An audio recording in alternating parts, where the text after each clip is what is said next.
সিলেট থেকে আগত খুব ছোট একটা ছেলে অপারেশনটা করে গেলেন।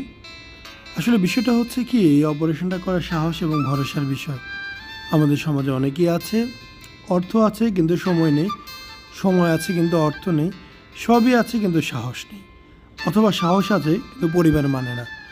একটি অপারেশন করতে গেলে অনেকগুলো প্রতিবন্ধকতার সামনে পড়তে হয়।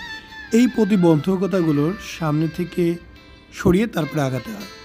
যারা করতে চান তাদের খুব বেশি ধৈর্য, সাহস খুব বেশি প্রয়োজন।